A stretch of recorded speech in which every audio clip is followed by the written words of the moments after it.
What are you doing in my swamp? Hello everybody, this is Ogreboy and I'm going to be doing my review for the 2023 movie Renfield.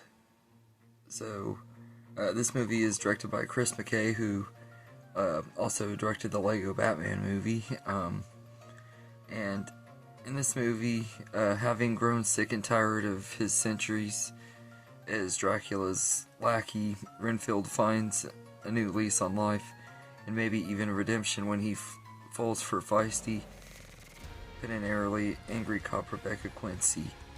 And he's going to this, like, these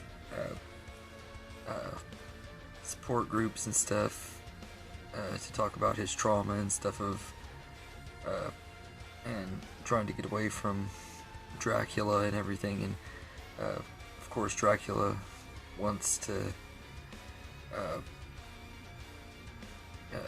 keep Renfield as his servant and everything, so there's a big conflict coming throughout the whole movie and everything, and it plays out really crazy. So I will say this is a really fun take on Dracula, and I thought it was really cool how they did it from it being the point of view of Renfield.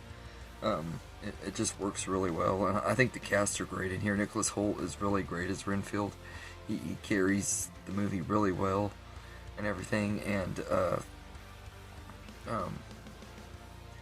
Awkwafina as Rebecca is really great too. She's like the only cop on this squad of corrupt cops that's actually not corrupt and everything. She's actually a good-hearted person that wants to do good in the world and stuff, and her and Renfield's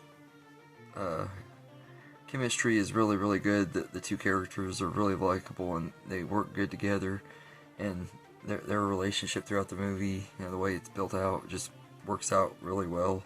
It's really well written and stuff. And then of course you got Nicolas Cage's Dracula, who is only in here for like maybe 20 minutes of screen time at the most, probably, but they sprinkle him throughout the movie, so it feels like he's in it a lot more than he actually is. But he is great in here. Absolutely loved him in this movie and everything. He does this. He has this charm and stuff like Bela Lugosi did when he played Dracula, and there's a lot of times where you could tell that they're like paying homage to Bela Lugosi's Dracula and everything, and when he's having to pretend to like be that version and stuff when they're doing the homages and stuff, he looks and sounds a lot like him, and he does a really great job with it. And then you also get the Nicolas Cage Dracula side too, and he blends both of them really well. You get the charm and charisma of Bela Lugosi with the crazy wackiness of Nicolas Cage and everything, and it's a lot of fun. And there's a part where he goes beast mode and he's killing all these people, and it has a lot of emotions. Like it's kind of funny because Nicolas Cage is just being really wacky, campy, over the top and everything, but he's also looks really cool and stuff, so you also get that feeling of him being like this badass action character too, kind of. And also you feel sad for Renfield because of all these people that Dracula's killing. He's trying everything he can to stop him, and he's not able to. And the last person he gets is like the leader of the support group and everything. And when he's dying and stuff, it's kind of sad, and it's just written really well and everything. They balance the tone and stuff of that scene really well, where it's kind of humorous, but it's also serious at the same time, and they balance it really well. And then the big ending with Dracula and him, and their big showdown and stuff at the end is really well done too. Has some pretty good like actiony scenes and stuff. But yeah, I really enjoyed that too. I think it was awesome, and I think Nicolas Cage definitely ranks up there as one of the best Dracula actors too. I think he's great. This portrayal is instantly another one of my favorites, just like with The Voyage of the Demeter, which I watched and reviewed last week. I think this one is another Dracula movie that's gonna become one of my favorites and everything. Like, I've seen all of the old Universal Dracula movies. I haven't really dived into the ones with Christopher Lee yet, but I love the ones from the 30s and 40s and 50s and stuff with Bela Lugosi and all the different ones that they did of those. I thought most of them were pretty mediocre after the first one with Bela Lugosi, but they were all decent. But I love this version, and the Gary Oldman one that from the 90s was pretty good too. But this is definitely better than that one, I think. I think this is one of the better portrayals too, just like with The Last Voyage of the Demeter and everything. And I love like the homages to the originals, because I love those. And the gore in this movie is crazy. There's a lot of really crazy moments in here with, like I said, the scene with Dracula attacking the support group, and then you get another really cool scene when Renfield and Rebecca are taking on these different people that Dracula sends after him and stuff, for giving him the same powers as Renfield, and he like rips this guy's arms off and he pins this other guy to the wall with the guy's arms, and it's just brutal kills and everything, over the top gore and stuff that wouldn't work in any other movie, but for some reason it works in this movie, and it's awesome and everything. And I know this movie really doesn't end where it needs a sequel. There's not really much else that they necessarily could do with it, but it left. There was a line in the movie where he says that he doesn't know if he'll stay dead, but he hopes he does and stuff.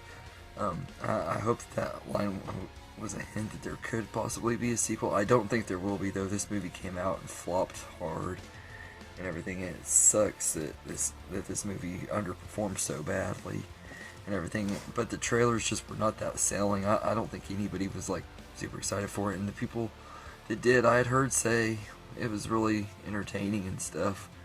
But it took me a long time to see this one, and I think just because the trailers didn't sell me. I love Nicolas Cage, but the commercials and stuff did not do his version of Dracula justice and everything. The commercial, the movie does it way better. So, but yeah, I really enjoyed this movie quite a bit, and I think it was way better than it looked like it was going to be. And it's once again another movie that I regret passing up seeing in the cinema.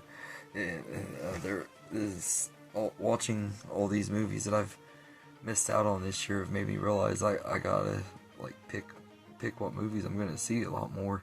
If something looks interesting to me, I need to take a chance on it, because it could be really good, like this one was and everything. Because this was a really good time, and once again, it's just another excellent movie in Nicolas Cage's filmography. Another, like I said, he's become one of my favorite actors all over again in recent years. He was one of my favorites for a while in the 90s and early 2000s. I went through a big Nicolas Cage phase, and then I kind of just got tired of him when he started doing those direct-to-video movies and stuff, when he was in trouble with the IRS and stuff. And then this was supposed to be his big mainstream comeback, and it flopped, unfortunately, and it sucks because it was a blast and everything, just like most of his recent movies have been and everything. So I think Nicolas Cage is in his prime now and everything. I hope that whenever he does do his last movie, it'll be a good one to go out on everything, but it sucks that he's retiring. But yeah, so all in all, I think Renfield is an excellent movie, and it's another fresh take on Dracula. If 2023 has showed us anything, it's not only the year of the Swiftie and everything, because Taylor Swift has been everywhere in 2023. It's also the year that we got two great, totally different versions of Dracula, and two new refreshing tales that I didn't know that I needed. This was a really fun movie and everything, and it's one of those that I don't know if it'll ever get a sequel, but I would love to see it if it does. So yeah, I'd give Renfield an 9 out of 10. It's a really enjoyable movie and a lot of fun and everything. So anyway, let me know in the comments what you think of Renfield, and I hope you enjoyed this video, and have a good day, everybody.